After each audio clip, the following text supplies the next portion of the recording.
بسم اللہ الرحمن الرحیم۔ السلام علیکم ورحمۃ اللہ وبرکاتہ۔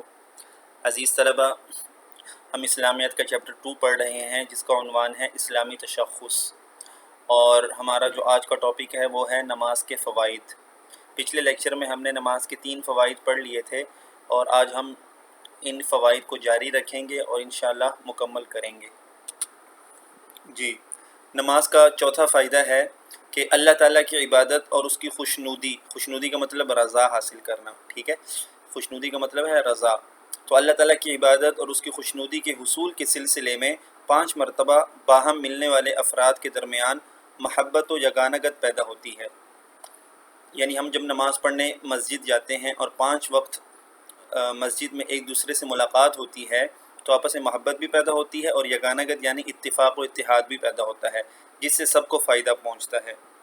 نمبر 5 فائدہ، نماز باجماعت سے اور بطور خاص جمعہ اور عیدین کی نمازوں سے، عیدین سے مراد چھوٹی عید اور بڑی عید، عید الفطر اور عید الاضحیٰ، اور عیدین کی نمازوں سے مسلمانوں میں اجتماعیت کا شعور پیدا ہوتا ہے۔ اجتماعیت کا مطلب یہی ہوتا ہے، اجتماع سے ہے یہ لفظ، یعنی اتفاق اور اتحاد، آپس میں ملنا، ٹھیک ہے، دلوں کا ملنا۔ جب مسلمان رنگ، نسل، علاقے اور طبقے کے امتیازات سے بے نیاز ہو کر شانے سے شانہ ملا کر ایک امام کے پیچھے کھڑے ہوتے ہیں تو اس سے ان کے درمیان فکری وحدت کے ساتھ ساتھ عملی مساوات کا احساس بھی پیدا ہوتا ہے، ٹھیک ہے۔ یعنی خلاصہ یہ کہ جب ہم ہر طرح کے امتیازات سے بے نیاز ہو کر، کوئی کسی رنگ کا ہے، کوئی کسی نسل کا ہے، کوئی کسی علاقے اور طبقے کا ہے، ان ساری چیزوں کو پیچھے چھوڑ کر، ان سب سے بے نیاز ہو کر جب ہم شانے سے شانہ ملا کر ایک امام کے پیچھے کھڑے ہوتے ہیں نا، تو اس سے مسلمانوں میں کیا ہوتا ہے، فکری وحدت پیدا ہوتی ہے، یعنی ان کی فکر کے اندر ایک ہونا پایا جاتا ہے، سب کی فکر ایک ہو جاتی ہے، اور اسی طرح عملی مساوات کا احساس بھی پیدا ہوتا ہے۔ عملی مساوات کا مطلب ہوتا ہے برابری، اور عملی کا مطلب ہوتا ہے پریکٹیکلی، یعنی پریکٹیکلی ہم جو ہے نا مساوات شو کرتے ہیں، برابری شو کرتے ہیں کہ سارے ایک ہی ہیں، سارے آدم علیہ السلام کے اولاد ہیں، کسی کو کسی پر فوقیت حاصل نہیں ہے۔ نمبر 6، اجتماعی شکل میں انجام پانے والے اعمال کی کیفیات انفرادی اعمال کے مقابلے میں زیادہ مؤثر ہوتی ہیں۔ یعنی جو عبادت اجتماعی شکل میں کی جائے، ایک گیدرنگ کی صورت میں کی جائے، اس پر جو دل پر اثرات ہوتے ہیں وہ انفرادی اعمال کے مقابلے میں زیادہ مؤثر ہوتے ہیں، ٹھیک ہے۔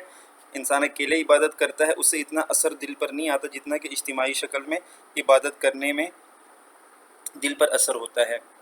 اسی لیے اجتماعی نماز کا ثواب انفرادی نماز کے مقابلے میں 27 گنا زیادہ ہوتا ہے۔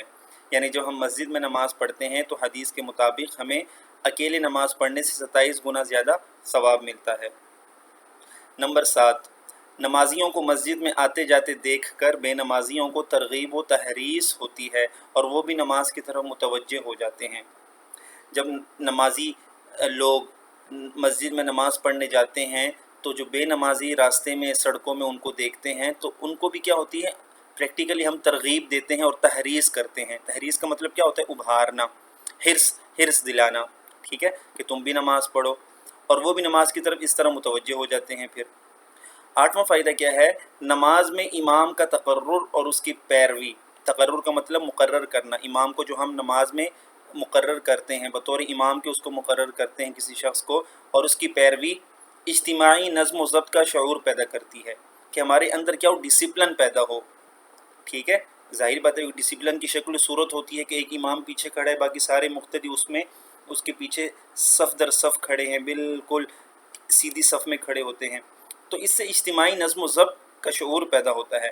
نبی اکرم صلی اللہ علیہ وسلم نے تو نماز باجماعت کے لیے مسجد میں نہ پہنچنے والے افراد کے لیے فرمایا تھا کہ جو لوگ نماز کے لیے مسجد میں نہیں آتے، اگر مجھے ان کے بیوی بچوں کا خیال نہ ہوتا تو میں ان کے گھروں کو آگ لگوا دیتا، ٹھیک ہے۔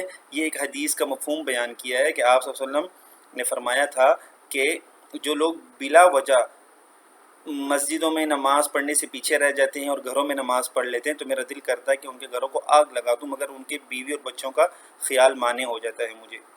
تو بہرحال اس سے معلوم ہوا کہ ایک تو ہے نماز پڑھنا، یہ تو ہے ہی فرض، مسجد میں نماز پڑھنا یہ بھی ضروری ہے، اس کو بھی ہم چھوڑ نہیں سکتے بلا وجہ اور بلا عذر۔ مسجد میں نماز پڑھنا واجب ہے، تو لہٰذا اگر کوئی عذر نہ ہو تو مسجد میں مردوں کو چاہیے کہ نماز پڑھیں اور عورتوں کو چاہیے کہ وہ گھروں میں پڑھیں۔ آج کے لیے اتنا کافی ہے، امید ہے آپ کو سمجھ میں آ گیا ہوگا۔ اللہ تعالی ہم سب کو 5 وقت کی جماعت 5 وقت کی نماز پڑھنے کی توفیق عطا فرمائے۔ السلام علیکم ورحمۃ اللہ۔